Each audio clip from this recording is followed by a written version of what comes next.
Esta conferencia comenzará a grabarse. Bien, pues vamos a dar comienzo a una nueva sesión de comentarios a las enseñanzas de Ramtha. Y esta vez estamos con el recién comenzado Libro Azul de Ramtha, Nacimiento, Muerte y Reencarnación. Hemos hecho ya 2 sesiones de este libro, una primera de presentación de contenidos, otra posterior del glosario de Ramtha, dado que en este libro, que es bastante técnico, pues ya sí era necesario estar pendiente de ese glosario, de esos términos específicos de Ramtha. Con lo cual, esta sería la cuarta sesión de este libro. Primera, presentación del libro. Segunda, presentación un poco de, digamos, el glosario. Y esta, tercera, en la que ya comenzamos con el capítulo 1. Capítulo 1 que se titula, hace un poco a modo de introducción, y se titula Comenzando el camino hacia la iluminación. Y sin más preámbulo, dice así. Directamente habla Ramtha. Entonces, ¿qué tipo de persona se requiere para llegar a estar iluminado o para comenzar el camino de la iluminación? Nos va a decir Ramtha algo interesantísimo, lo que en un curso de milagros sería las condiciones del reino. Las condiciones del reino, es decir, ¿cuáles son los requisitos de tu estado mental para poder comenzar el camino hacia la iluminación y finalmente conseguir esa iluminación? Y dice así: se requiere la siguiente persona, 2 puntos. Una que esté lista y deseosa de haberse adueñado de todo su pasado. Primer requisito, una persona que esté lista y deseosa de haberse adueñado de todo su pasado. Bien que lo haya hecho, bien que lo esté haciéndolo en ese momento. ¿Y eso qué dice acerca de la persona? Que la persona no posee nada, ni está poseída por nada. No hay nada del pasado con lo que esté endeudada. Endeudada no simplemente en cuestión de dinero, sino a través del dolor y la adherencia emocional.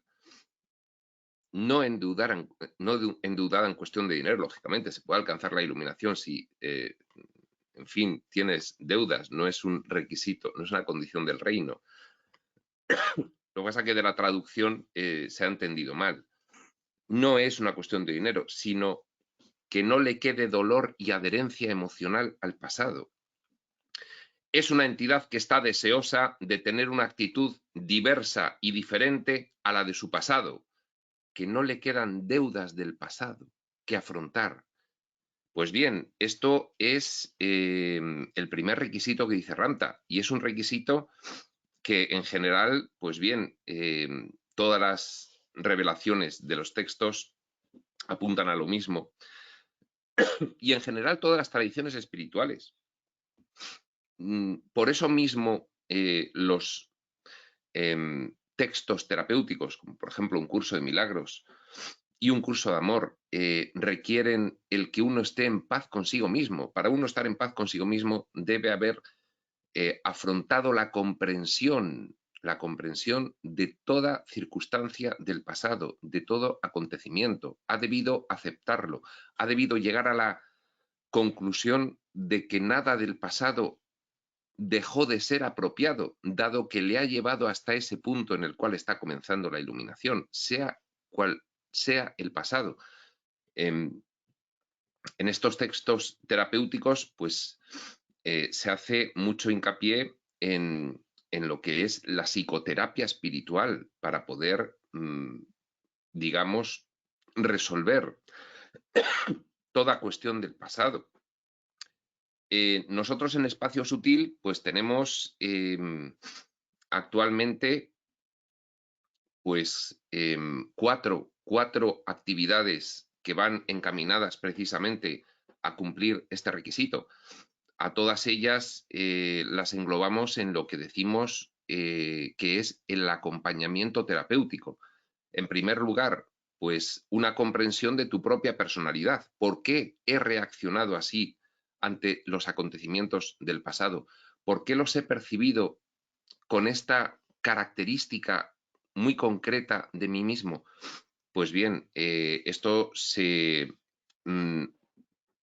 averigua mediante el estudio de la personalidad y para ello no hay mejor método para estudio de la personalidad que un método basado en la espiritualidad, que es el eneagrama.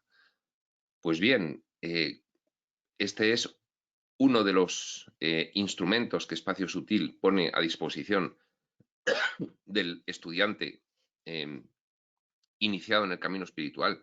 Otro sería, y este muy específico, la prospección vital, es decir, el camino que se recorre, que se entabla para revisar todo acontecimiento del pasado de uno mismo. El pasado muchas veces abarca mucho más allá de la memoria que tenemos actualmente de él, dado que los acontecimientos dolorosos tienden a ocultarse de la conciencia, tienden a olvidarse. Entonces es bueno hacer una revisión minuciosa, acompañada de todos los acontecimientos de tu vida, para ir buscando precisamente esas deudas emocionales, esos dolores no resueltos, esos conflictos no comprendidos, esos traumas que se han quedado arraigados y que han generado creencias limitantes en tu mente. A ver si la garganta me deja terminar la sesión esta de hoy. Esto se ve en todas las tradiciones espirituales y en tradiciones tan diversas como, por ejemplo, el chamanismo. Esto lo podemos observar en los relatos de Carlos Castaneda sobre la iniciación que le realizó ese chamán en México, de la tribu de los Yaqui, don Juan Matús, que le hizo hacer un relato completo de su pasado. Dice, hasta que no hagas un relato completo de tu pasado no vas a poder avanzar. Precisamente por este requisito que dice Ramta, no debe quedarte ninguna deuda del pasado. Ramta lo explica muy claramente. No hay nada del pasado con lo que la persona que está preparada para iluminarse esté endeudada. Endeudada en cuestión de dolor y de adherencia emocional. Todo está comprendido, todo está resuelto, todo está aceptado. Se ha producido la rendición completa. Es una entidad que está deseosa de tener una actitud diversa y diferente a la de su pasado. Bueno, pues este era el primer requisito. Sigue diciendo Ramta sobre él. Cuando la persona ya no está poseída por el ayer, número 1, cuando no hay nada que le atraiga, ya no hay sueños, no hay obligaciones, no hay nada que posea y nada que deba. Número 2, cuando ya no hay nada que le atraiga. Sueños, obligaciones, nada que posea y nada que deba. ¿Qué quiere decir esto? Que ha abandonado toda valoración a la ilusión.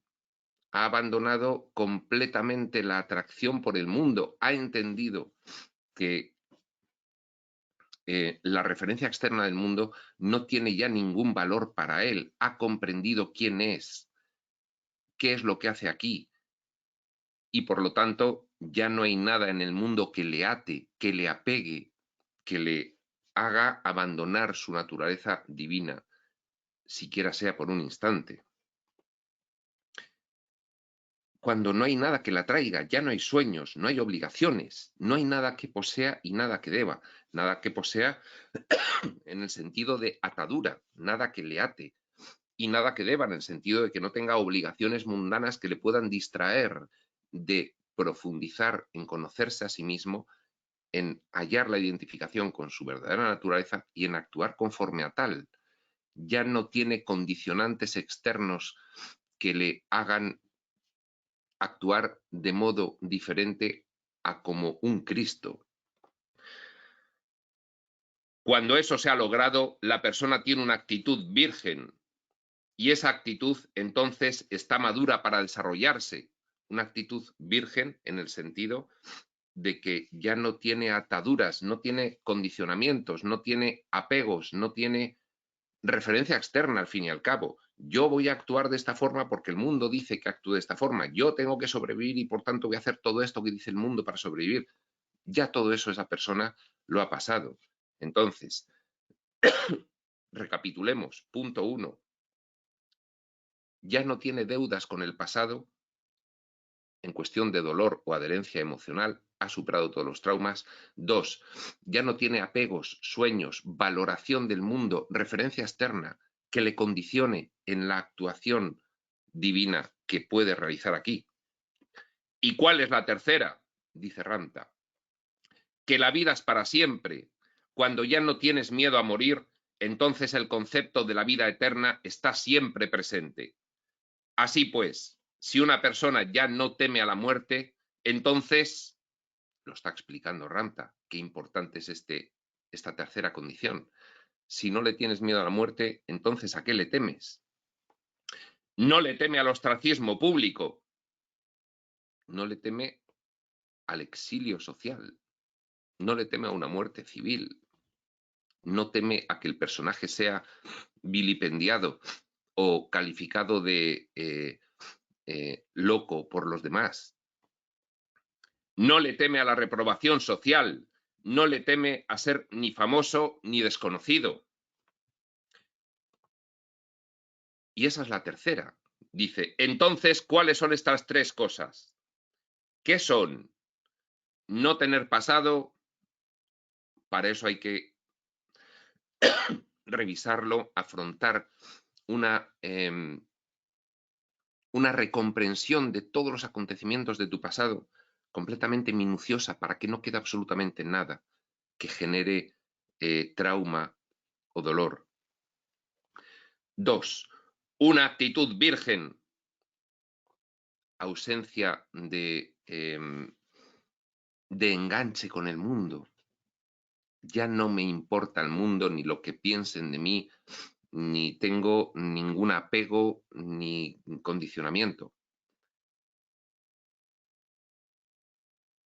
Y tercero, vida eterna. No le tengo miedo a la muerte, con lo cual no le tengo miedo a nada. En resumen, ni muerte ni miedo. En resumen, un tercer resumen que apunto yo. Ausencia completa de miedo, completamente libre de miedo. Con lo cual, total confianza derivada de haber sobrepasado las ilusiones del mundo y poder de una vez encaminarse hacia el propósito unificado que toda vida debe tener, que es precisamente el reconocimiento de uno mismo y su actuación aquí mientras te queda vida en el mundo, en cada secuencia vital. Eso es lo que conforma a un Cristo. Da tres condiciones, luego él las resume en dos, ni muerte ni miedo, que en realidad se resumen en una, completa ausencia de miedo. Y él las ha referido a miedo al pasado, miedo al presente, miedo al futuro, miedo a tu vida pasada, porque no has aceptado, no has terminado de aceptar los acontecimientos de tu vida pasada y genera todavía dolor recordarlos, miedo al presente, ya no te importa el mundo y el qué dirán, y miedo al futuro, no tienes miedo a nada porque no tienes miedo a la muerte, porque sabes que la muerte no existe. Eso es una persona preparada o en tránsito en el camino hacia la iluminación. Sigue diciendo Ranta. La conciencia del iniciado, la nueva actitud, dice: por fin estoy encontrando mi salvación, porque en verdad ha estado dentro de mí todo este tiempo. Esta opresión que sentía, yo sé de dónde venía. Y si no lo sabes, sopla esa opresión, dice Ranta. Y la próxima secuencia de la imagen aparecerá hasta que la respuesta solitaria se vislumbre ante ti. Hay una nota aquí al pie en esta frase referida a lo de sopla la opresión. La nota es: aplicar la técnica de respiración en la disciplina de conciencia y energía, que es una disciplina de la Escuela de Iluminación de Ramtha, ya lo estuvimos viendo en el glosario, permite al estudiante soplar hacia afuera un pensamiento, un acontecimiento del pasado o una actitud que desee cambiar. Es aplicar simbólicamente un vehículo para abandonar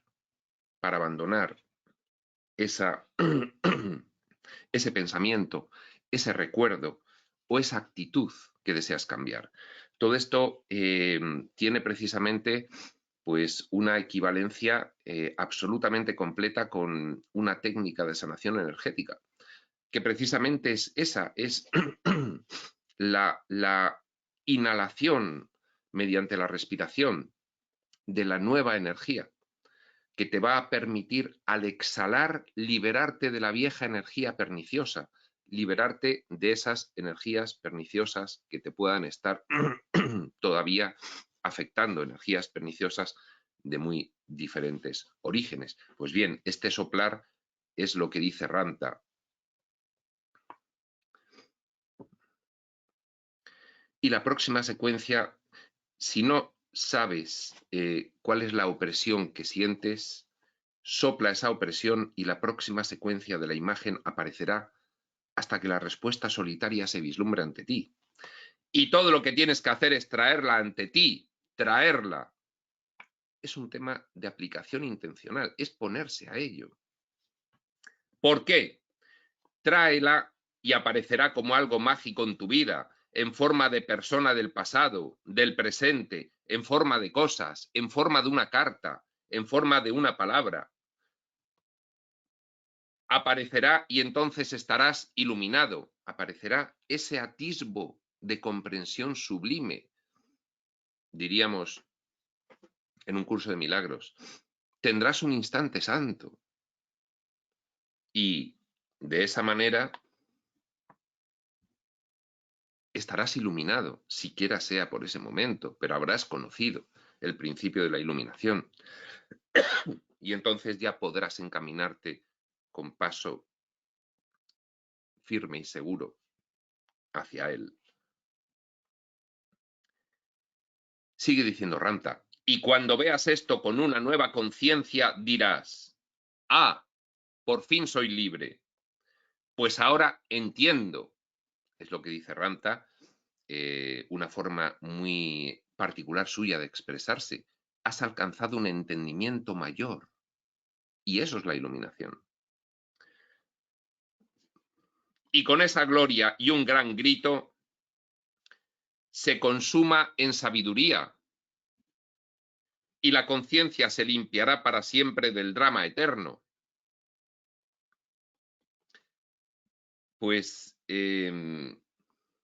bien, tres condiciones, tres requisitos para la iluminación, diría un curso de milagros, tres condiciones del reino a las que aplicarse. Y luego, una vez que ya estás ahí, soltar, exhalar, soplar todo aquello que pudiera quedar todavía en ti. Y de esa forma aparecerá, dice Ramtha, algo mágico en tu vida, en forma de persona del pasado o del presente, de cosa, de carta, una palabra. Y entonces lo entenderás, alcanzarás ese entendimiento mayor, tendrás ese instante santo. Y ahí se consumará en sabiduría en ti. Y sigue diciendo: tomar la responsabilidad de nuestra vida no es una medida simple, te lo aseguro. Principio de responsabilidad, una de las bases del camino de aprendizaje espiritual, una de las bases de esa fase que nosotros pensamos que es de aprendizaje porque tenemos que aprender, pero una vez terminada esa fase de aprendizaje nos dábamos cuenta de que simplemente ha sido recordar, porque todo estaba ahí ya dentro de nosotros. Pues bien, el principio de responsabilidad es algo fundamental. Eres tú mismo el que tiene el control de lo que ocurre en tu vida. Eres un creador de realidad y lo mismo que creabas un tipo de realidad ficticia, ilusoria y sufriente, puedes crear otra, gloriosa, la que se corresponde con tu naturaleza. Tomar la responsabilidad de nuestra vida no es una medida simple, te lo aseguro, pero es la parte espiritual más valerosa de quien lo hace, sin importar lo doloroso que pueda ser. Y vuelve a aparecer de esta manera el valor de realizar esa prospección vital, porque eso es tomar responsabilidad sobre tu vida, es abrazar la oscuridad, es asumir completamente que ese has sido tú y que todo eso te ha traído hasta aquí. No es una medida simple, pero es la parte espiritual más valerosa de quien lo hace. Hay que tener valor para hacer esa revisión e ir recomprendiendo cada uno de los aspectos dolorosos del pasado e ir abrazándolos e integrándolos contigo mismo, hasta la completa aceptación, sin importar lo doloroso que pueda ser, dice Ramta. ¿Y sabes qué es el dolor? Es el regreso a casa del hijo pródigo de la energía. A esto lo llamamos entonces la noche oscura del alma.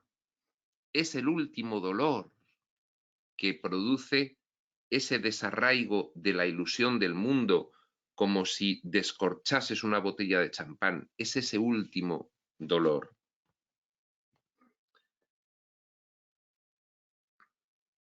A esto lo llamamos entonces la noche oscura del alma.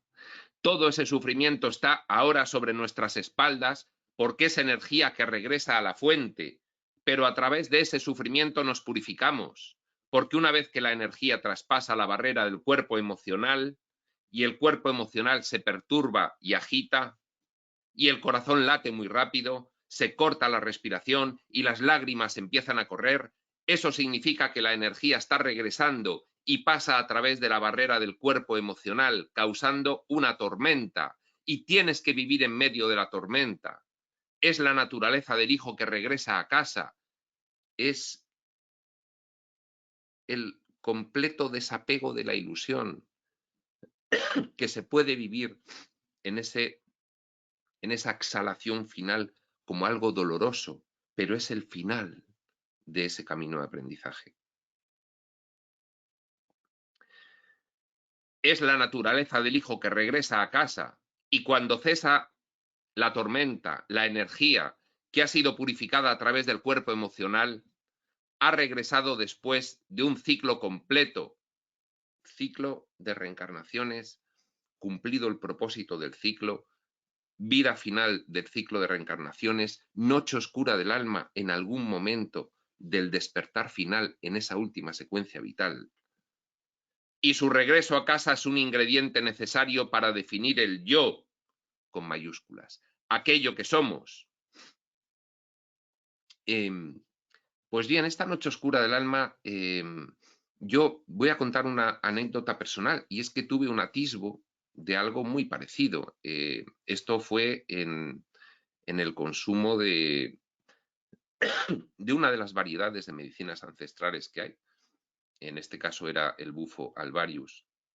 Y entonces, bueno, pues con otra persona con la que lo hice a la vez, pues los dos tuvimos ese mismo proceso. Y ese proceso, que cada uno lo vivió de una forma, pero que fue el mismo proceso, fue como atravesar la oscuridad, parecer que te morías en ese atravesar la oscuridad, parecer que te morías emocional y físicamente, y al final ver la luz.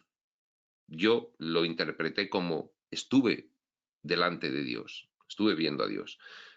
Luego hubo un regreso otra vez por la oscuridad. Claro, no era mi momento, no era mi momento de quedarme viendo a Dios. Podía haberme quedado viendo a Dios y haber muerto, pero no era mi momento y regresé. Pero lo encuentro con un paralelismo a lo que cuenta Ramta de la noche oscura del alma, que es un proceso espiritual bien constatado por las tradiciones espirituales, que es el final del camino de aprendizaje. De ello hablan mucho también Crión y Tobías, como que, en fin, son periodos difíciles hasta que por fin das ese salto del abismo y empiezas ya decididamente tras esa noche oscura del alma, a representar tu divinidad en la tierra. Sigue diciendo Ramta, y es difícil permanecer en la noche oscura del alma sin un estímulo para salir de ella. Es una negrura que te atrapa. Pero, ¿por qué querrías salir de ahí? Se trata de tirar de esa energía que está en esos lugares dolorosos, lo que debe pasar por tu cuerpo emocional. Ahí es donde está el verdadero sufrimiento, pero es también donde está la purificación. Mitigarlo o deshacerse de ello sería negarse a uno mismo la purificación y, por lo tanto, la sabiduría. Es decir, ese desprendimiento emocional final no se debe ni negar ni ocultar. Hay que sentirlo, transitarlo y después deshacerse de él. Porque si lo niegas o lo ocultas, entonces Ramta lo expresa de esa manera, no se produce esa purificación, pero realmente lo que ocurre es que no se está produciendo ese desprendimiento de la ilusión completo y final del personaje humano, con lo cual no se acaban de adquirir las tres condiciones que hemos visto previamente, las condiciones que hemos dicho. Un curso de milagros las llamaría las condiciones del reino, aquellas que te dan completa paz final para poder reconocer y actuar quién eres en realidad, para que emerja el Cristo en ti y actúes el resto de tu vida como un humano divino. Tiene que producirse ese dolor, hay que sentirlo, es el dolor del descorche de tu personaje del mundo y a emergencia del Cristo como representante del espíritu en tu experiencia humana. Se trata de tirar de esa energía que está en lugares dolorosos, lo que debe pasar por tu cuerpo emocional. Ahí es donde está el verdadero sufrimiento, pero es también donde está la purificación. Mitigarlo o deshacerse de ello sería negarse a uno mismo la purificación y por lo tanto la sabiduría. Y sigue diciendo Ramta. Entonces, cuando estamos en la luz, aquí hay una nota al pie, en la luz, dice, véase tercer plano y revisión en la luz en el glosario. Bien, hemos visto el glosario hace bien poco, pero hasta que se nos afiancen estos conceptos del glosario de Ramta, pues lo vamos a revisar de nuevo. Dice tercer plano, en primer lugar, plano de la conciencia despierta y de la banda de frecuencia de la luz visible. Se le conoce también como el plano de la luz y el plano mental. Cuando la energía del plano azul baja a esta banda de frecuencia, se divide en polos positivo y negativo. En este momento el alma se divide en dos, originando el fenómeno de las almas gemelas. Vamos a ver y recordar que era el plano azul, porque hace referencia a él en esta definición. Y dice así, el plano azul es el cuarto plano, con lo cual ahora se va a comprender perfectamente qué es el tercer plano en esa bajada desde el plano azul, desde el cuarto plano. El cuarto plano de existencia es el reino de la conciencia puente y la frecuencia ultravioleta. Se lo define como el plano de Shiva, el destructor de lo viejo y creador de lo nuevo. En este plano la energía todavía no se ha dividido en carga positiva y carga negativa. Todo cambio o curación permanente del cuerpo físico debe realizarse primero en el nivel del cuarto plano y el cuerpo azul. A este plano se le llama también el plano azul o plano de Shiva. Es el que se corresponde con el cuarto nivel de consciencia, amor, sentido, chakra del corazón. Y entonces, ahora sí se entiende lo del tercer plano.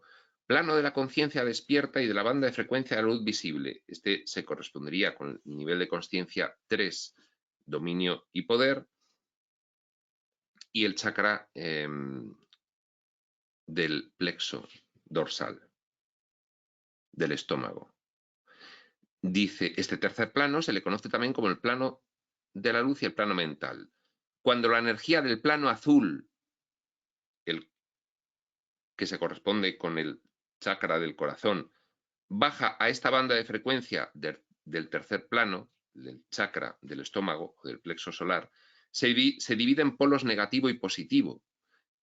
Los tres primeros niveles de consciencia son los niveles bajos de consciencia, son los niveles de consciencia del mundo. Y ahí es donde hay una polarización. Se divide en polos negativo y positivo. En este momento el alma se divide en dos, originando el fenómeno de las almas gemelas. Por esa polarización, por esa dualización. Y luego la nota al pie también nos dice que revisemos revisión en la luz, en el glosario. Pues vamos prestos a mirar. Dice revisión en la luz, véase repaso de la vida y repaso de la vida dice, cuando una persona llega al tercer plano después de morir, realiza una revisión. Después de morir, el tercer plano es el que se corresponde con haberse muerto con el nivel de consciencia 3, dominio y poder. Cuando una persona llega al tercer plano después de morir, realiza una revisión de la encarnación que acaba de dejar. La persona tiene la oportunidad de ser el observador, el ejecutor y el receptor de sus propias acciones. Todo lo que ha quedado sin resolver en esa vida y que sale a la luz en este repaso establece el plan que ha de seguirse en la próxima reencarnación. Es donde está la mayoría de la humanidad ahora mismo, en tercer nivel de consciencia, dominio y poder. Por lo tanto, cuando se mueren en ese estado, van al tercer plano y entonces se realiza una revisión de la encarnación que se acaba de dejar. Hay una correspondencia entre los niveles de consciencia definidos por el propio Ramtha. 1, supervivencia y reproducción. 2, dolor y victimismo. 3, dominio y poder. Estos son los bajos. Los elevados, 4, amor sentido. 5, amor expresado. 6, ver a Dios en todas las cosas. 7, sentir que eres Dios. Hay una correspondencia con los sellos, que son los chakras, y los planos a los que se accede cuando se muere. Hay una correspondencia entre todos ellos, cual todo queda perfectamente cuadrado. Pues bien, vamos a seguir leyendo este capítulo 1 a modo de introducción. Repetimos.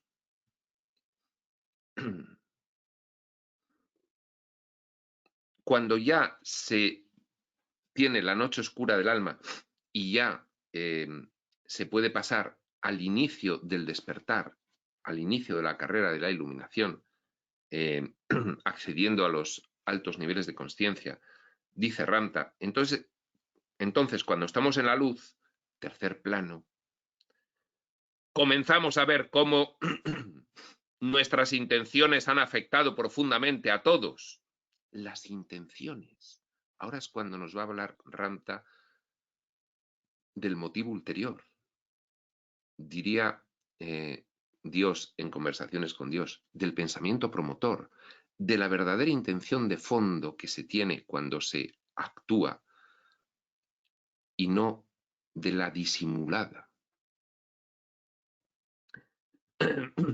Entonces, cuando estamos en la luz, comenzamos a ver cómo nuestras intenciones han afectado profundamente a todos y cómo, si tenemos motivos ulteriores, ahí está, de cualquier tipo, en cualquiera de nuestros actos, siempre esos motivos ulteriores son el crimen que domina y somete. Crimen, aquí podríamos decir, una forma de ataque. Tener un motivo ulterior al actuar con los demás es no ser honesto, es no ser sincero.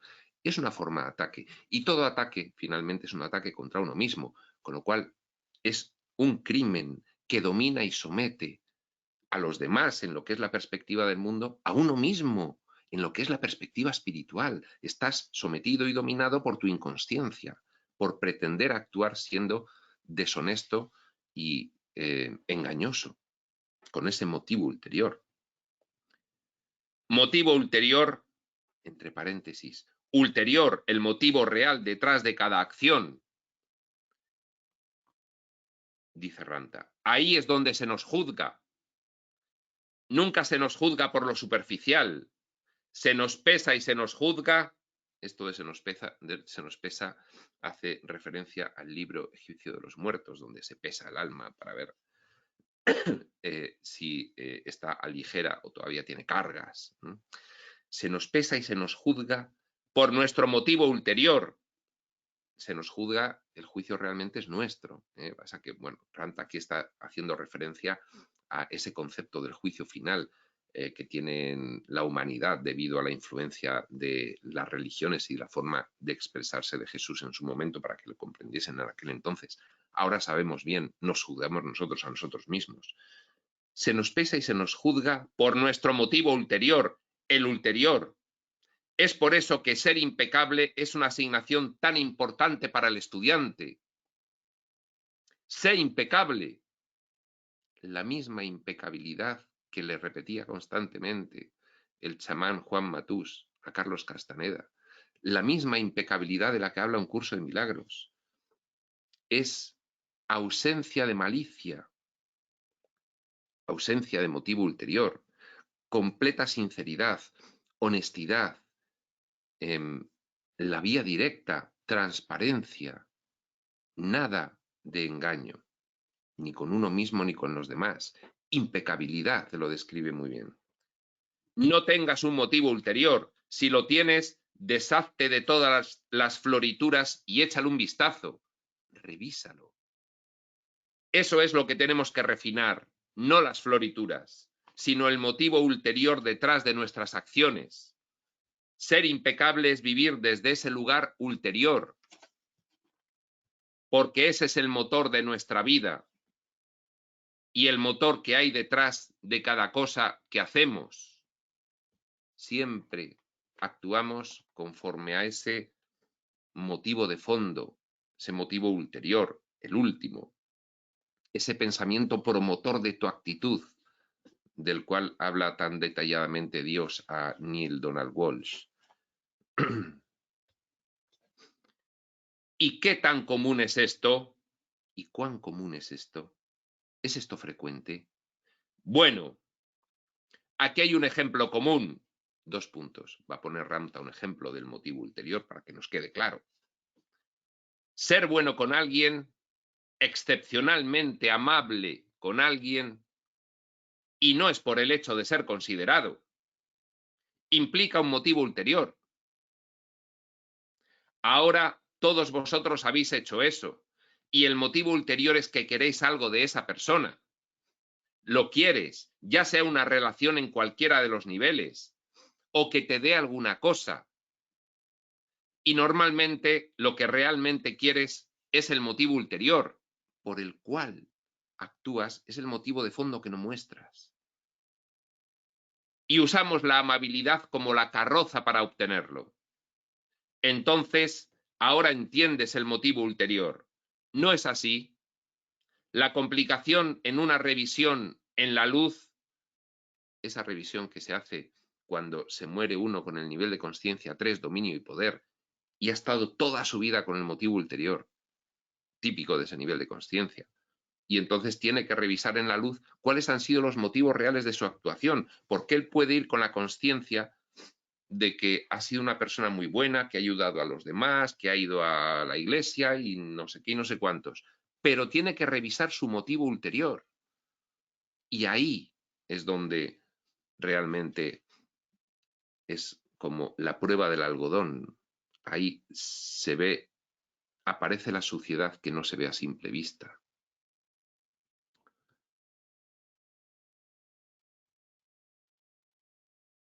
Entonces, ahora entiendes el motivo ulterior. ¿No es así? Pregunta Ramta. Esto está hablando con alguien de alguna audiencia, que esto es una transcripción de audiencias de Ramta, todo lo que es la literatura de Ramta. La complicación en una revisión en la luz es que es el motivo ulterior lo que nosotros, como personalidad, llegamos a experimentar. El engaño es lo que experimentamos como el objeto de nuestro motivo ulterior, y el engaño es la intención que no es impecable.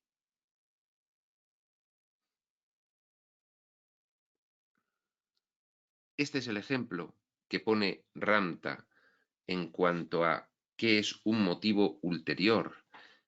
Y, pues bien, efectivamente, esta pequeña introducción que hace Ramta a este libro, Nacimiento, Muerte y Reencarnación, el libro azul, en el que va a hablar de todas esas situaciones posibles que ocurren cuando uno muere, pasa a la revisión de vida y planifica una nueva secuencia vital, debido a que no ha muerto en un nivel de consciencia máximo que suponga para él haber acabado el ciclo de reencarnaciones. Aquí ha hablado expresamente del nivel de consciencia de 3. Paso al tercer plano. Y ha hablado cuál es el problema del nivel de consciencia 3, el más frecuente, el promedio en el que está ahora mismo la humanidad. Pues bien, cuando se pasa a niveles de consciencia 4 y 5, aún no domina ya, pero aún permanece el motivo ulterior para según qué cuestiones.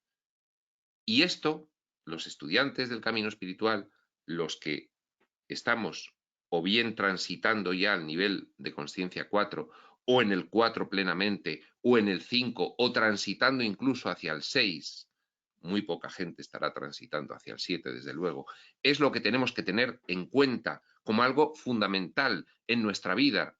¿Me estoy guiando por los motivos ulteriores, por la insidia, por el engaño? ¿Estoy disimulando con el fin de conseguir algo? Fijaos que este ejemplo que ha dado Ramta, según un curso de milagros, es la típica relación humana que se establece con base en el sacrificio, en la cual cada uno pretende conseguir algo del otro, porque ambos se sienten carentes de por sí y necesitados. Y al no sentirse plenos, buscan la plenitud en vez de dentro, fuera, y al establecer sus relaciones, las establecen buscando algo que les complete en otra persona, en cualquier nivel de relación, pareja, amistad, relación profesional. Y precisamente para poder conseguir eso que en los niveles de consciencia 1, 2 y 3 creen que necesitan para completarse de otro, se muestran engañosos y simuladores, como cuando se conocen dos personas y con intención de ser pareja, se gustan, y hay dos momentos, dos fases muy claras de esa relación, hasta el compromiso, ya sea boda, ya sea un compromiso de noviazgo, y después del compromiso, hasta el compromiso es la fase de conquista de la otra persona, y uno muestra las plumas del pavo real para sorprender. Ahí hay motivo ulterior, mostrarse diferente de como uno es. Eso ya es motivo ulterior. Y a partir de, en el ejemplo este, el compromiso o el matrimonio, cuando ya se ha conseguido establecer un vínculo más o menos fijo o férreo, ya uno se muestra tal como es, porque ya ha conseguido embaucar a la otra persona. Y esto es recíproco. Pues bien, reflexionemos sobre nuestros motivos ulteriores mientras nos desenvolvemos en la vida. Esto nos dará una idea bastante clara del nivel de consciencia. No quiere decir que estemos en promedio en él, pero que todavía manifestamos de ese nivel de consciencia muchas cuestiones que hay que ir terminando de depurar. Interesantísimo, Ramta, como siempre, pero es que este libro azul es un libro muy técnico, en el que todas estas cuestiones dan un vislumbre extraordinario, como pocos libros de en dónde estamos y qué es lo que nos ocurre. Con lo cual, pues aquí termina este capítulo primero, introducción, que se titulaba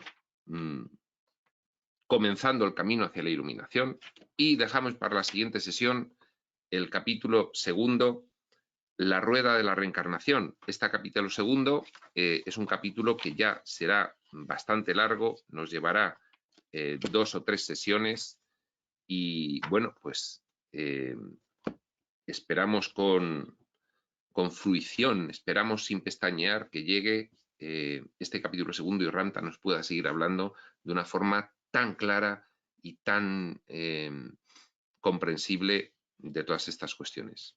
Pues sin más, prospector.